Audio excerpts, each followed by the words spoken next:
এই ভাইয়া, তুমি আমার দুধে হাত দিচ্ছ কেন? মাত্র তো হাত দিলাম, এবার খাবো। তুমি আমার ঘর থেকে চলে যাও, আমার কিছুতে হাত দিবা না। আমি তো দিবই, তুমি আমার বউ, তোমার সবকিছুতে আমার অধিকার রয়েছে। তাই বলে তুমি আমার জন্য রাখা জিনিস খেয়ে নিবে? আরে সরি, আমি ভাবলাম মামি এটা আমার জন্য রাখছে। আচ্ছা তুমি বসো, আমি আম্মুকে তোমার জন্য আরো 1 গ্লাস দুধ দিতে বলছি। এটা হলো আমার পিচ্ছি মামাতো বউ, দুঃখ মামাতো বোন। আর ওর সাথে বিয়ে হবার কারণে এখন সে আমার বউ হয়ে গেছে। তবে বয়স অনেক কম হতে অনেক বিষয় সে অবুঝ। এই তো সেদিনের কথা। এই পিচ্ছি, কি করছো তুমি এত রাতে আমার রুমে? হ্যাঁ ভাইয়া, আজ থেকে আমি তোমার সাথেই ঘুমাবো। মানে এই, তোমার মাথা ঠিক আছে তো? তুমি কেন আমার সাথে ঘুমাবে? কেন ভাইয়া? দাদি তো বললো জান্নাত যা, তুই আজ থেকে শাওনের সাথে ঘুমাবি। বিয়ের পর মেয়েদের তার স্বামীর সাথেই থাকতে হয়। তুমি তো আমার বর, তাই তোমার কাছে ঘুমাতে এলাম। কি বলছো তুমি? আমার সাথে এক রুমে থাকবে? তুমি যাও গিয়ে মামির সাথে ঘুমাও। না, আমি আমার বরের সাথেই থাকবো। জান্নাত যাও বলছে, মামির সাথে ঘুমাও। আমি রেগে কথাগুলো বলতে দেখি পিচ্চিটা ভয়ে এক্ষুনি কেঁদে ফেলবে অবস্থা। সে হঠাৎই কান্না কান্না ভাব করে বলল, ভাইয়া তুমি আমাকে বকছো? না জান্নাত, আমি এক্ষুনি দাদিকে গিয়ে বলে দিব তুমি আমাকে একটুও ভালোবাসো না। কেন যে আব্বু এমন একটা রাগী ছেলের সাথে আমার বিয়ে দিয়ে দিয়েছিল, পচা বর একটা। আমি পিচ্চিটার মুখে ভালোবাসার কথা শুনে খুবই অবাক হলাম। পারিবারিকভাবে আমাদের বিয়ে হয়েছে প্রায় 4 বছর আগে।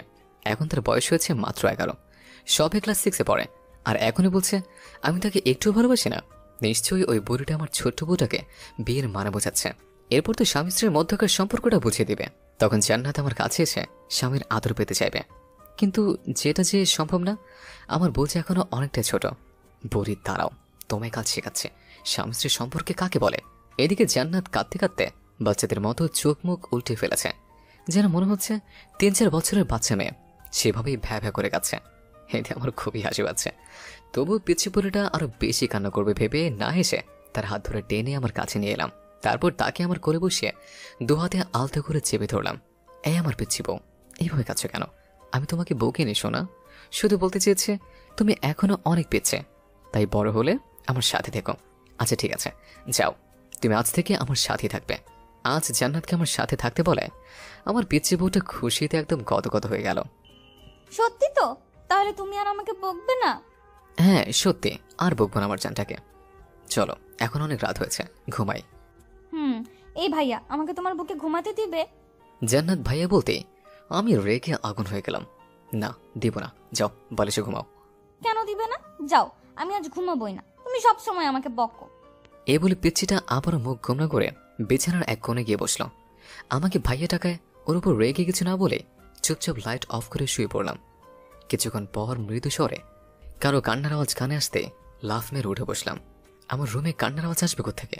তখনই মনে পড়লো আমার পিচ্ছি বউটা হয়তো অন্ধকারে ভয় পেয়ে কান্না করছে।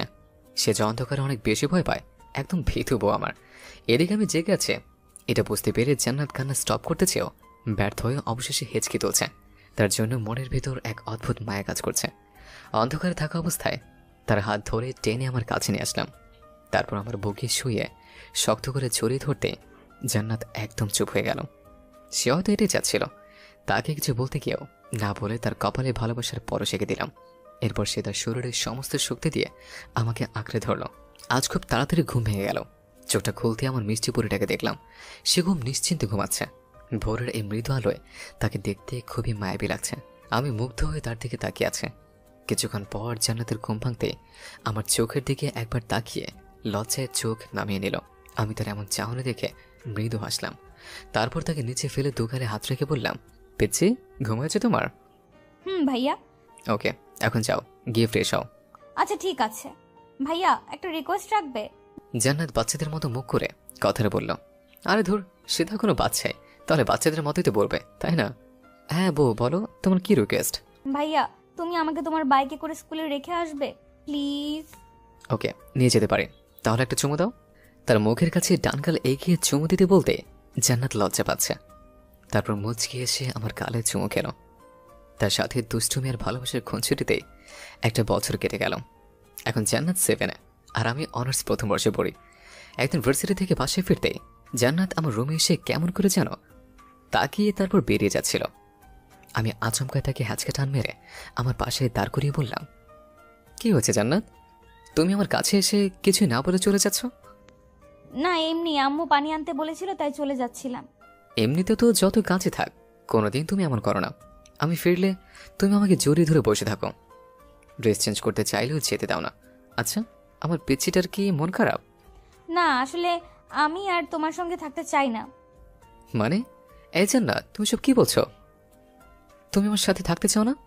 ভাইয়া আমি শুনেছি কোনো ছেলে মানুষের কাছে যাওয়া, কথা বলা এই সবই হারাম।